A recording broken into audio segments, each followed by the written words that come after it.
Hello, this is David Bernstein, founder of the Jewish Institute for Liberal Values. This is the Jewish Contrarians podcast. I'm not sure we're going to be in contrarians mode today. I think we're going to be reflecting deeply on some of what's happening in Israel and how we as Jews can think through and make meaning of what's happening and what our role is in the world and what our role is in supporting Israel and the Jewish people. I'm really glad to have with me today Bill Kolbrener. Bill is somebody I got to know at Oxford and teaching about anti-Semitism. He is a really deep thinker and a scholar, and we want to just spend some time thinking out loud about some of these issues. It's not going to be a scripted discussion. It's going to be one where we're asking ourselves in the kind of conversations that we would have privately, how we can think about these situations. So, Bill, let me just start by asking you how you're doing. How's your family? You know, David, we spoke a couple of days ago, and how I answered then how I was doing and how I'll answer now are kind of very different. 2 days ago, we were still, and obviously still are, reeling from the shock and the trauma of what happened, but now we're kind of looking forward. I would say my family, thank God, is good. My daughter is getting married next Tuesday. Hopefully that will be B'Shah Tova in a good time. We're having it in a underground bomb shelter. I'm sure it will be, maybe I'll get back to you, David. I'm sure it'll be the nicest wedding I've ever been to, because I think it's not, I told my daughter, who's really not interested in being burdened with this, that her wedding is not only for her family and her friends, but it's for Klal Yisrael. I mean, because I will have people as many as can come to, and they'll be from all aspects, all parts of the people of Israel. So we're trying to look forward to that. I think, one of the things I'm sure we'll talk about is the beginnings of the responses on American campuses, which are not going to be transient. They're going to get worse and worse, and our friends and family in America are going to feel more and more implicated by what's happening, whether they like it or not, because the days of rage, and there's a particular one that was called for today, though most days for the Palestinians these days are days of rage. I mean, it was last Saturday not a day of rage? They're going to get more and more and more intense.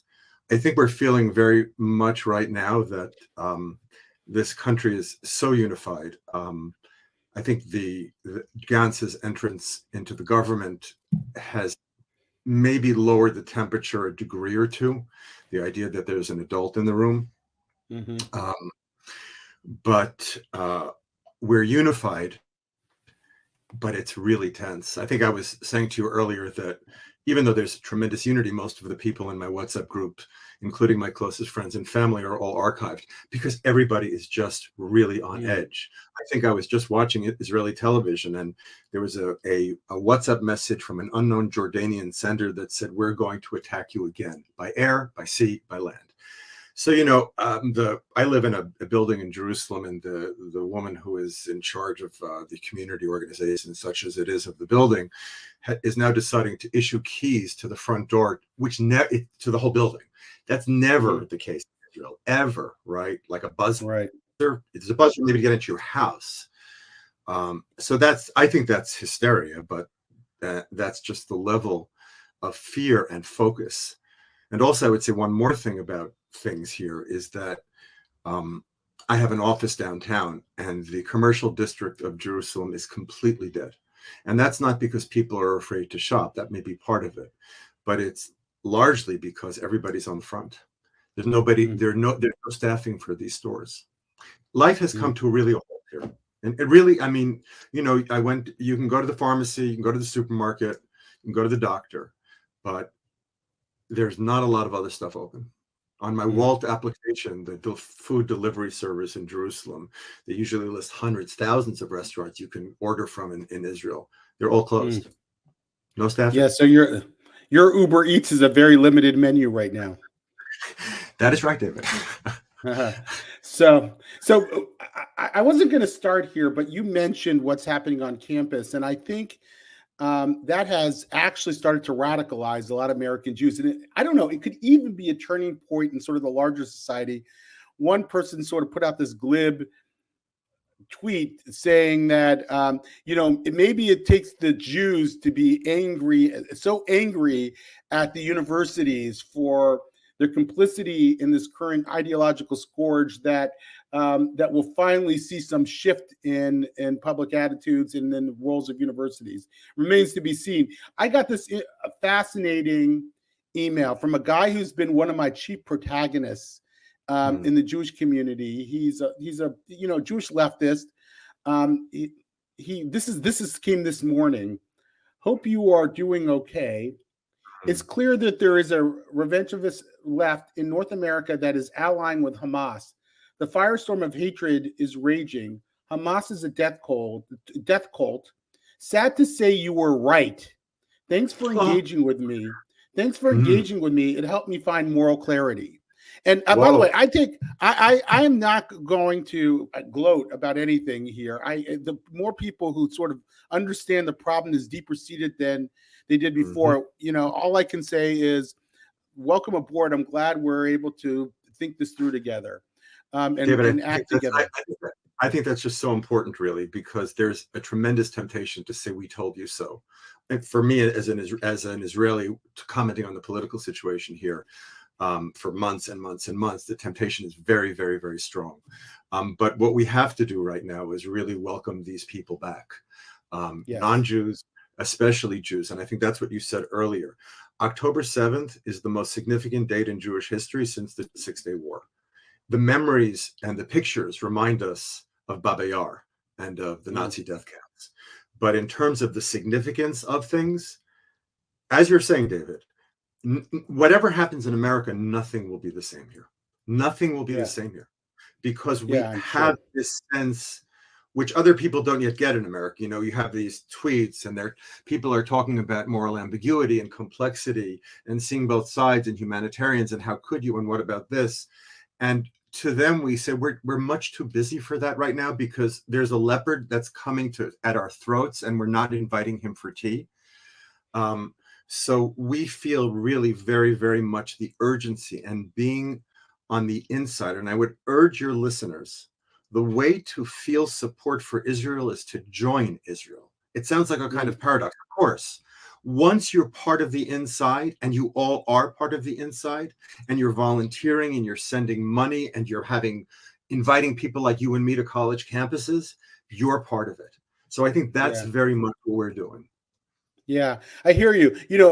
I started reading an essay in Atlantic this morning by George Packer, who's really one of the nation's great essayists. And he's a very, very formidable thinker as well. And he said, he obviously acknowledged the moral imbalance here. He didn't equivocate one bit. But he said the best thing America could do to Israel right now is say don't. And he said the reason is that they will be better off if they pause, they think through, they ask themselves what's going to happen to Gaza after they're done. And that's not where I'm going to dwell. Okay, I'm not going to dwell there, but I may pause for a second, because the liberal part of my brain still has to be able to take in information and counter arguments, even as I feel a great sense of moral clarity. I don't know what you think of that. That's just right. I think that's our problem, David. We've been trained as liberals, and I mean that's our problem and our greatest virtue, because we do see things from different perspectives. I'm a literary critic. That's what I do for a living. I love complexity. I hate moral allegories. I hate when people turn politics into moral allegories. But there is a time for nuance, and there's a time for kill the leopard. And we don't have the time for nuance now. And it's very difficult to explain to Jews, and I think non-Jews as well. We must see this, as I'm sure you do. This is a continuation from the 20th to 21st century of genocidal attitudes towards the Jews. We had a pause. Sorry, David, go ahead. Yeah, but I want to say that I actually think most American Jews are right there with you. I went to a vigil last night. There were thousands. I've never been to a vigil, and I've been to vigils, let's say, in the wake of the Squirrel Hill massacre, where there were thousands of people. This was the biggest by far. And Wow. Congressman Jamie Raskin came to speak last night, and it was the second vigil he had spoken to that day. He is a liberal guy. I've had him over for Shabbat dinner. He's sort of more of a J Street Jew. He's a human rights lawyer. He said, "Israel." He's a congressman. He ran He runs for Congress. He's a beloved guy. He is a mensch, really. He's a mensch-like guy, and he said in no uncertain terms, Israel. He says, speaking as a human rights lawyer, I'm paraphrasing, obviously. I believe Hamas needs to be absolutely obliterated, or something to that effect. I mean, there was no equivocating on his part, and I really believe the vast majority of American Jews are right there with you, like the guy who just finally acknowledged that yes, Hamas is a death cult, and unfortunately, too many American leftists have been sort of taken in by that. So as I'm thinking about this, there's I'm caught in between sort of two scripts running through my head. The one is the normal critical thinking me, who sort of is quite honestly religiously agnostic sometimes, and who goes and is thinks a lot about the dimensions of the war and what Israel's going to do and so forth. And there's this sort of very deeply biblical narrative that runs through my head that says this seems like an unfolding biblical story, like something that you'll read about 1,000 years, like that where Israel is. It just went through this excruciating internal division that could have torn the country apart. That when we were together at Oxford a few weeks ago, many of us couldn't even see how Israel could extricate itself. I mean, I sat there and had conversations with you and Yossi Shane, who's a professor of government at Tel Aviv University. We didn't even have a roadmap for how Israel could get out of it. And this comes up, and all of a sudden we're in a completely different place. And there's a part of me that thinks about it almost biblically. Like, how do you think about that? I just finished saying to you that, I don't like allegory. Right. With that said, I think I always think biblically. And by that, what I mean is always looking at the present as pointed in some way towards the future. And as you say, this has been extremely difficult for the Jewish people over the past year. And now it seems suddenly like, yeah, we're together. But with that said, David, you only get to tell the story at the end. And right now we're very, very much, very much in the middle. And I think what you said about American Jewry is very encouraging. I'm familiar with a little bit of a different demographic, much more kind of secular or reform conservative social justice Jews. Yeah. And I think there is still a sense of embarrassment for supporting Israel, because because once you're in, you're all in, right? Once you start supporting Israel, that's it. And people would much rather sit back and stand on the fence. Right. There's this. Right. Yeah, go ahead. Continue. There's a story in the Midrash about Pharaoh and how Pharaoh wanted to kill the Jews, and he sought advice from three other people. One from Bilam, the prophet, who wanted to kill the Jews in the book of Numbers, Jethro, the father-in-law of Moses, and Job. Of course, we know Job. And Bilam says, kill them. Jethro says, don't kill them. And Job, he says, I'm not sure. He stands on the outside. He's like the philosopher who's considering what to do. The rabbis give him a really hard time. For some reason, they pinned this kind of aloof and removed personality onto Job. But I think that Job personality is a lot of what we see in certain segments of American Jews. They are not, this is it, they are not comfortable with being addressed and engaged. You are part of the Jewish people, right? Yeah. Even that line carries with it obligations.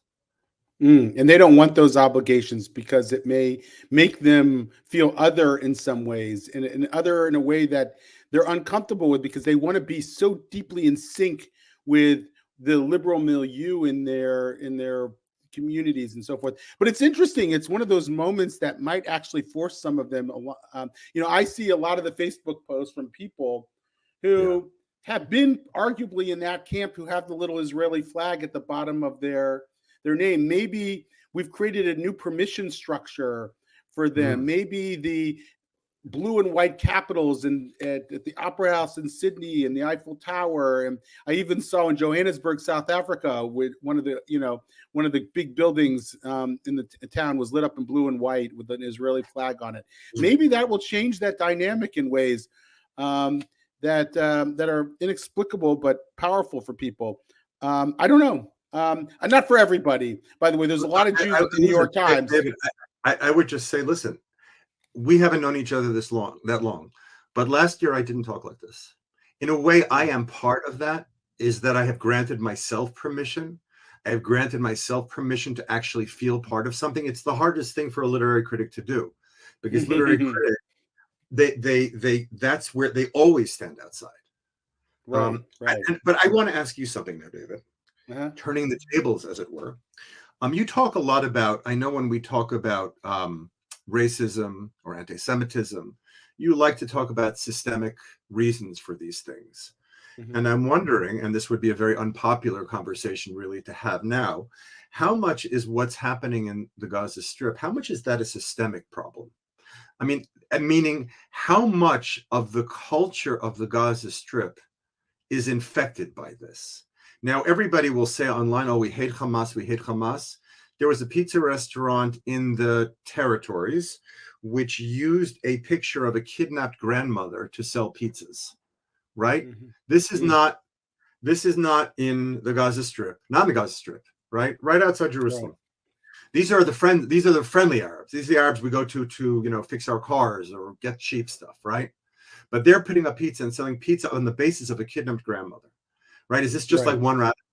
And let's not also forget, before I let you answer the question, that every terrorist event against Israelis is celebrated in the Palestinian territories, in the West Bank and in Gaza.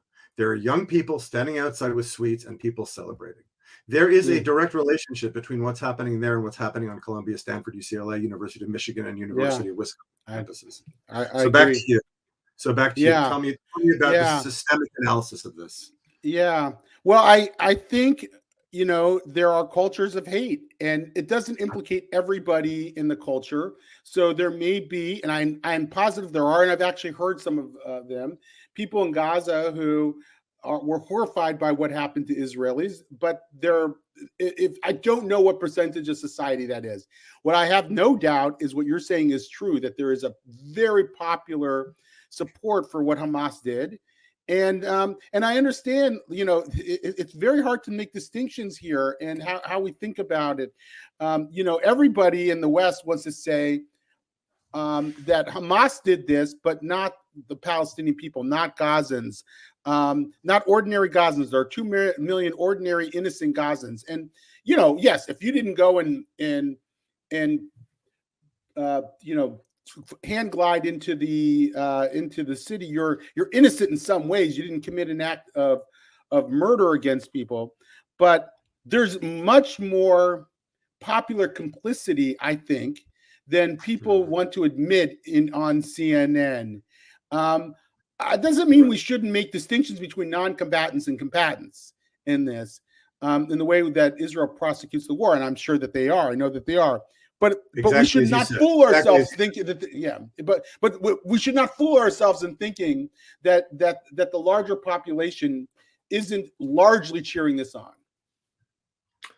I think when one looks at Palestinian textbooks, Palestinian summer camps, many of them sponsored with UN money, in which the narrative is you see young children who are celebrating jihad. So I think that's an important point that you're making. I know that my former Columbia professor, Edward Said, was in a debate with another scholar, and he claimed in this discussion of the biblical narrative, he claimed for himself, Said, a literary critic, Palestinian nationalist, friend of Yasser Arafat, he claimed the Canaanite position. Right. It's a classic rhetorical move of somebody like Said. He's really really kind of satanic figure, meaning taking the position of the Jewish outsider for himself, right? Displacing the Jew. He, by the way, called himself the last Jewish intellectual. Yes, he did. He did that in the pages of the New Yorker. We have to remember that the Canaanites were they weren't Republicans, David. They were pagan child sacrificers, right? Just like Hamas, and this is what happened last Saturday. Hamas, and this is part of the biblical narrative that you described. It's like they overplay their hand. The evil that they unleashed on the media is backfiring, right? Because we see the face of evil. Hamas is now coming out like Klanspeople, right? They never do us that favor on the left. On the left, they're always hiding, right? And believe me, the Arab media knows how to manipulate Westerners in the same way that anybody else does. So don't be credulous to what Arabs are saying about what the Arab population is thinking. They're playing the same game that everybody else does. So let me ask you about this for a second. So, okay, my interpretation of what happened, obviously this is a well-planned, well-coordinated attack. They break open the gates. Now, why is it that there were so many thousands of people that poured into Israel from Gaza that were clearly not in Hamas military uniforms? I mean, you had these guys in their Hamas uniforms going through the communities, but you also had a lot of people like Gazans just who seemed to take advantage of the moment. I imagine that there must have been, calls through the mosque that the gates are open, come through, do we imagine that the actual Hamas leadership knew what those people, these irregulars or whoever they were that flew across the border, were going to do once they got in? I mean, I just wonder, like, is this what they bargained for? I mean, it doesn't matter. They're deeply complicit in it, and they certainly wanted some slaughter and kidnapping. But did they really know that people were going to do what they did? I mean, I think in the ultimate Hamas own goal, or there have been many of them. Today, I saw on Twitter that they didn't really know this was going to happen, and it wasn't really them; it was the citizens, right? It wasn't us. By the way, which is worse in some ways. You're implicating all your people, right? Exactly, right. So we would have liked 3 or 4 terrorists, which are manageable. Now we got 150 terrorists. How are you going to manage them, right? Having a terrorist, I guess, in your house. Having a captive in your house, right? We would have preferred 3 captives. We have 150. Having a captive in your house probably brings a lot of attention to you, which you might not want. Yeah. I wonder if they're victims of their own "quote unquote" success here. There was an Israeli father, was heartbreaking, who heard that his 8-year-old daughter was killed, and he said yes. Yes, and he said, "Why did I say yes?" He goes, because there was a fate worse for her than death. The only other possibility was that she was kidnapped, and I couldn't imagine what they would do to her.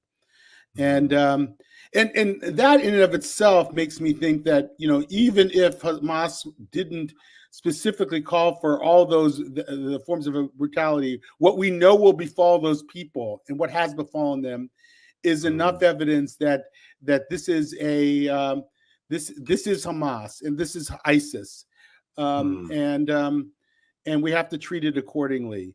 Oh boy,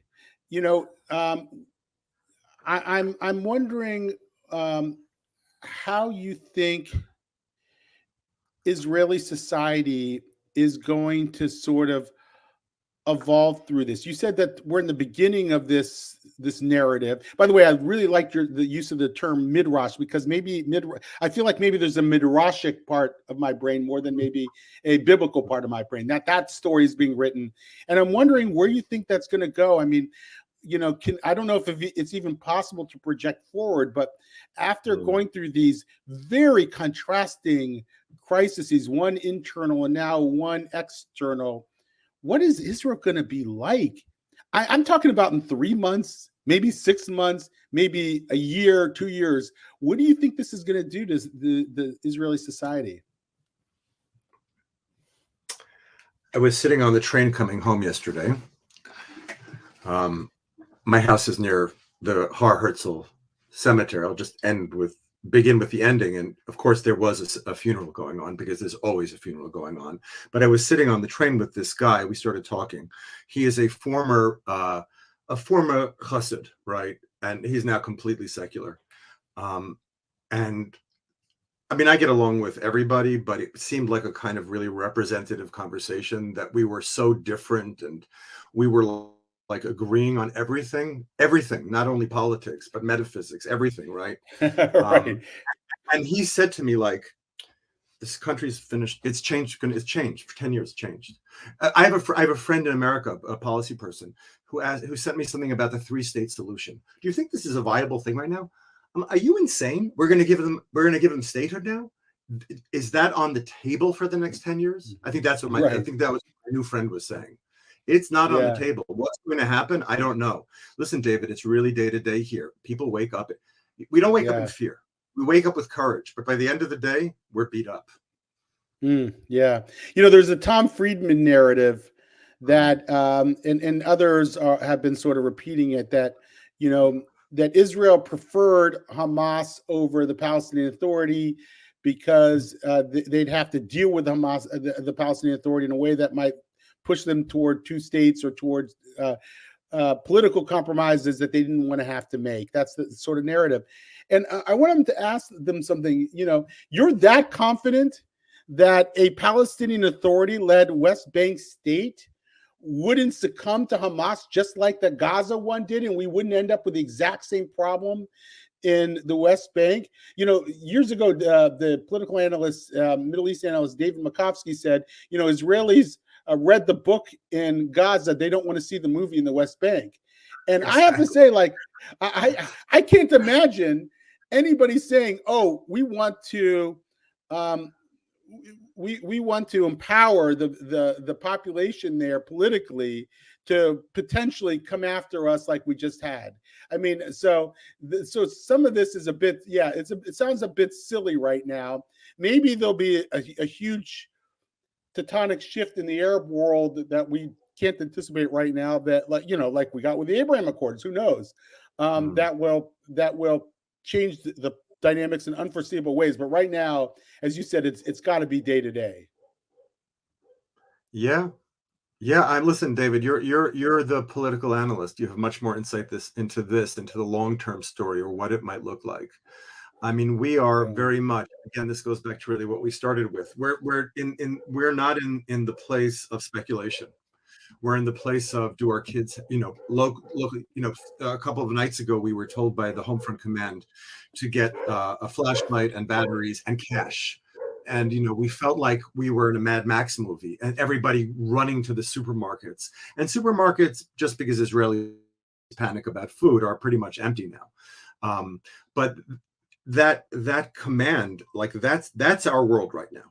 What's happening tomorrow? Yes. And maybe that's a necessary psychological condition. I used to study with the philosopher at Hebrew University, Emil Fackenheim. And Emil Fackenheim was a Holocaust survivor himself, and wrote about sort of understanding evil and how that impacted our philosophical understanding. One thing he said, going back, this is in 1985 and 1986, he said to me, Israelis are the worst philosophy students I've ever had.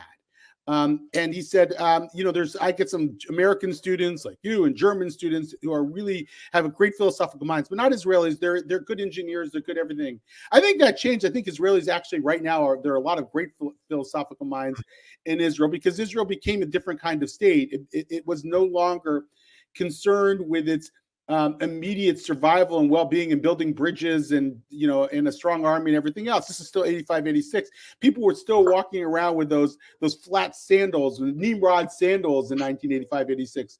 So it was very much still at the end of the pioneer phase of Israel. You don't have them, And David? You don't have Nimrod sandals? You don't still have them?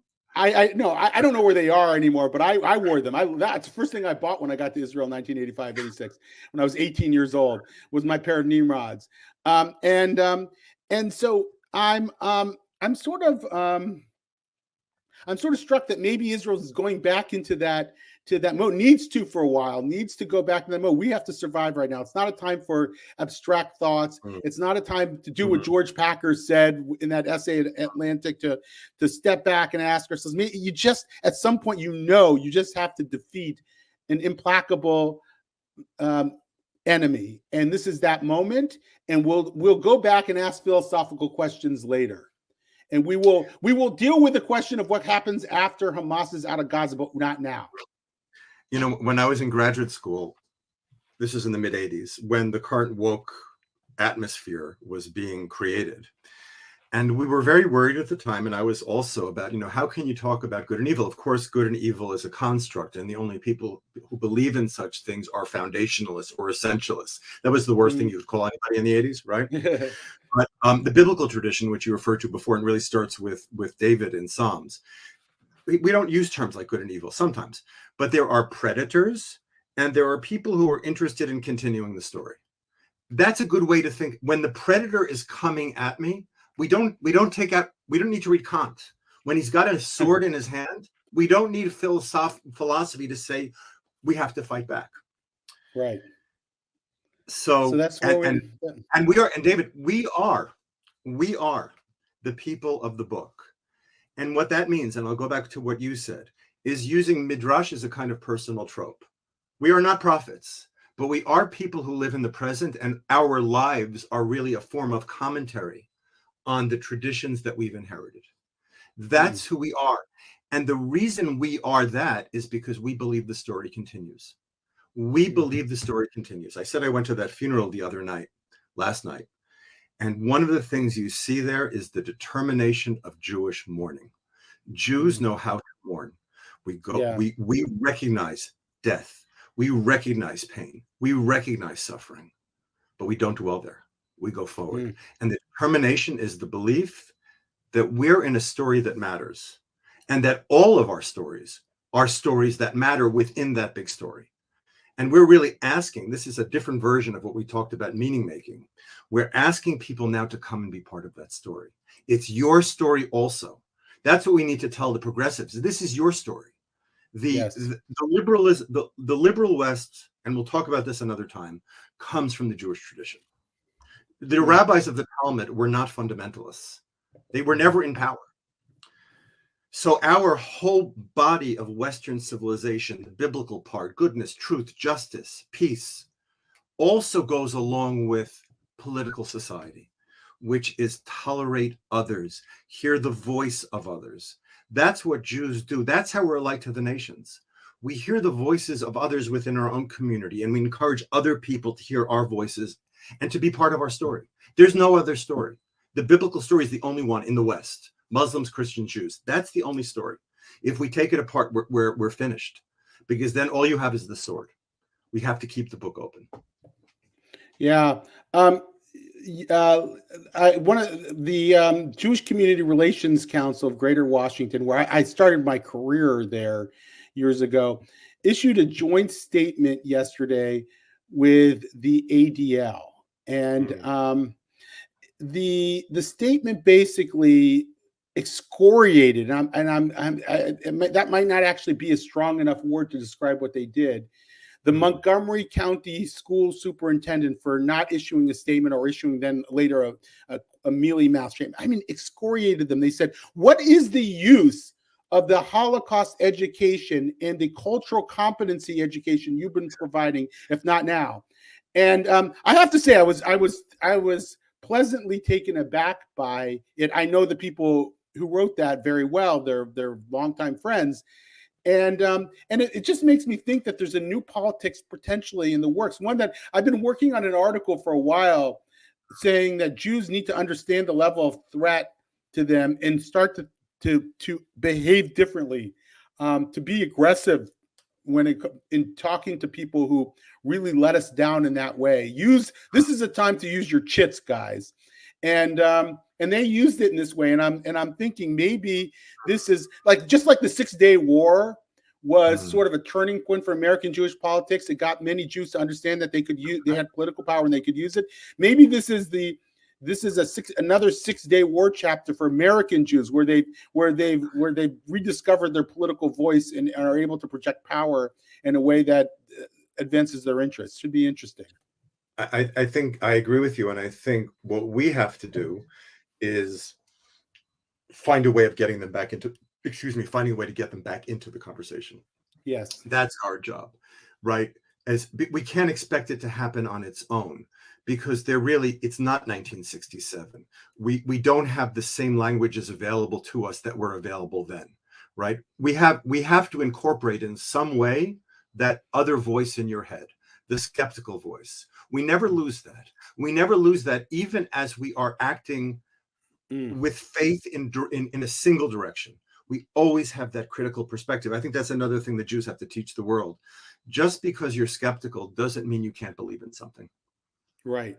That's right. That's so powerful, Bill. And I think I have to remind myself of that some of the time as well, that, my skeptical part of my brain can dominate, and I forget that I can't believe in something, and I can't allow that to happen.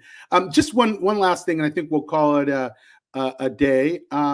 So I tweeted this out, I think yesterday. It's all a blur. And I said, my fellow Jews, the statement of the 30 student groups at Harvard blaming the victims didn't come from nowhere. Neither did the mealy-mouthed non-statements from university presidents and public school superintendents. Can we now talk about the ideological underpinnings?